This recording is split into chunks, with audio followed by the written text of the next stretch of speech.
buildings still sweating in the Philippines here. Now, I'm going to actually do a series about civilization.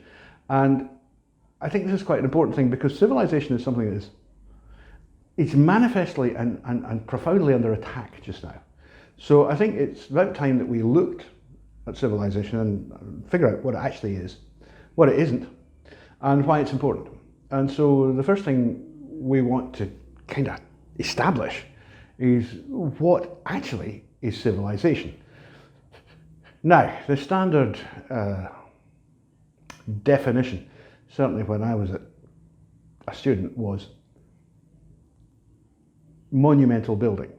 That this monumental building showed you had civilization. And a lot of people don't really understand what that means. Just having a monumental building doesn't really mean a lot. But the things that you need to have in place to actually construct buildings like that, that's what actually is civilization. Let's go through them one by one, perhaps. There'll be probably more than I can think of. But to start with, you have to be producing a surplus, right? In early civilizations, these were nearly always agricultural surpluses. Not always, but nearly always.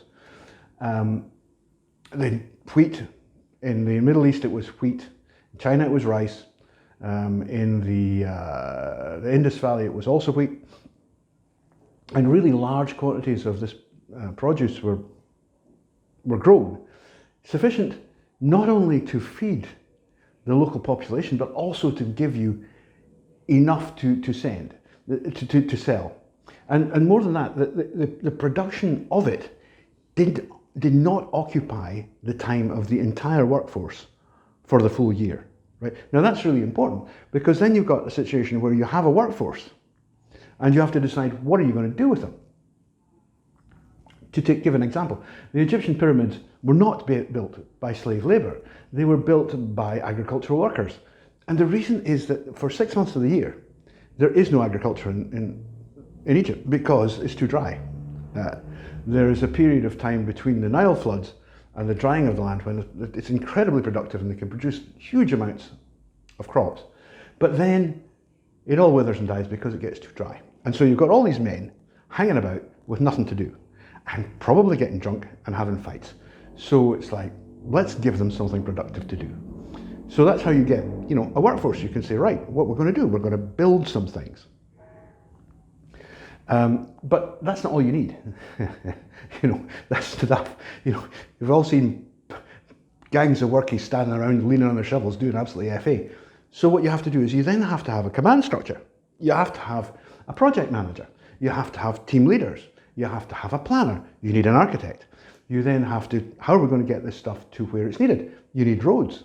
You need a transport system. You've already had to have a transport system if you're selling your surplus. For example, there's a city called Caral, which is in Peru, I believe, in South America.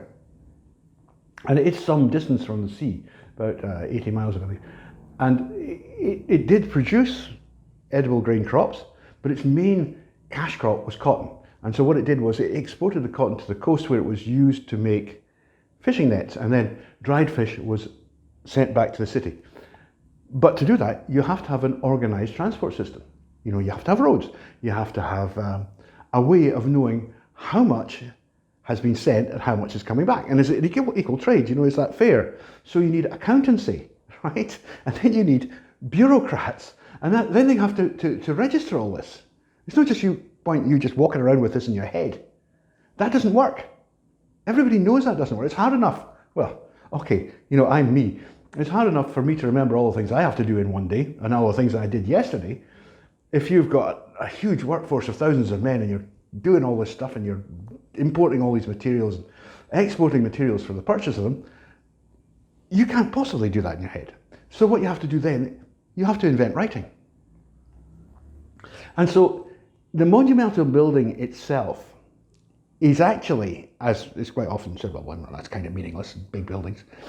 The buildings themselves are actually quite meaningless. But what they mean, what their presence means, is that you did actually have all this other stuff in place, And that's what civilization is. It's the command structure, the logistic structure, the supply chains, all of the bureaucracy, the accountancy, the architects, you name it. And it doesn't actually matter, by the way, if you're using slave labour or paid labour. This just doesn't make any difference. You still need all the rest of the stuff. For example, the Spartans, they did everything with slave labour, which, you know, is just the way it was. That was not considered to be such an awful thing in those days, although the Spartans actually enslaved an entire nation to build their civilization, called the Helots, who were their neighbours, poor sods. And that's where we get the word Helotization from, by the way. So you still need that surplus, because if you've got all the slaves and they're too busy, you know, planting potatoes, we don't have time to make these buildings for you. So you need to have the surplus, the structure, the command structure. All of these things have to be in place. And those things are actually what civilization is. It's that it's like the beehive, you know? It's that system of organization and supply, which is actually civilization. So we're going to look a little bit further into civilization because it's interesting, and because, as I say, it's much under attack at the moment. But I want to look, we're going to look at the three places where the first civilizations, there have been others, the first civilizations began were in what's called the Fertile Crescent, the eastern end of the Fertile Crescent in Mesopotamia, in the Indus Valley, what's now northern India, and in central China. And these are the three, you know, the big three, the first three. And they all sort of appeared very close in time to each other. And the reason for that was that people discovered how to grow large quantities of agricultural surplus. Right, and this is around about 10,000 years ago. We will go into a little bit of how this came about, but it was just, it seems that it's actually a function of population density, that you get to a point where you have enough people and they've become sedentary, that is, they're staying in one place, that they actually start to organize themselves and go, right, now you guys are going to do this and you guys are going to do that. And when you do that, you have the very first, you know, step, the first rung of the ladder that leads you to civilization.